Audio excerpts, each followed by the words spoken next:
मैं आज प्रधानमंत्री जी को भी कहना चाहता हूँ कि आप मुझको फंसाना चाहते हैं, फर्जी तरीके से फंसा लीजिए। आप मेरे ऊपर रेड कराना चाहते थे, आपने रेड करा ली।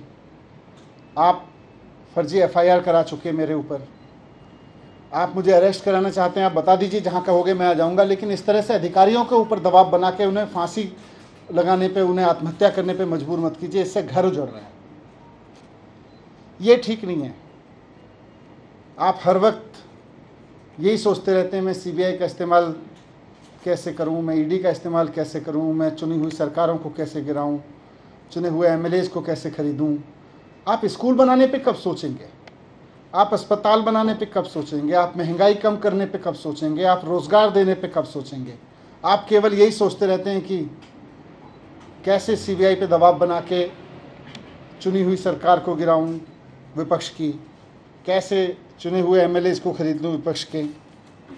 मैं आज आपके सामने इस घटना से मैं बहुत आहत हूं और मैं आपके सामने प्रधानमंत्री जी से 3 प्रश्न पूछना चाहता हूं। जो सीबीआई के अधिकारी ने सुसाइड किया, जिसके ऊपर बहुत दबाव था कि वो मेरे खिलाफ पूरे के पूरे केस को लीगली साउंड बनाए और उनको आत्महत्या करनी पड़ी जितेंद्र कुमार जी को, उसके सिलसिले में मैं प्रधानमंत्री जी से 3 सवाल पूछना चाहता हूं कि अधिकारियों पे इतना दबाव क्यों बनाया जा रहा है कि वो आत्महत्या करने जैसा कदम उठाने पे मजबूर हों। आप अपने राजनीतिक विरोधियों को कुचलने के लिए अपनी ही सरकार के अधिकारियों को और कितना टॉर्चर करोगे? दूसरा सवाल है मेरा कि क्या अब भारत की केंद्र सरकार का काम केवल ऑपरेशन लोटस चलाना रह गया है?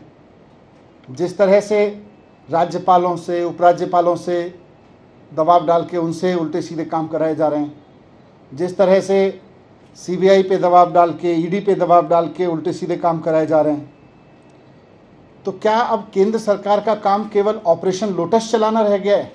ये मेरा दूसरा सवाल है प्रधानमंत्री जी से। और तीसरा सवाल है कि जनता की चुनी हुई सरकारों को कुचलने के लिए और कितनी कुर्बानियां आप लेंगे, ये बताएं। ये बहुत दुखद घटना है।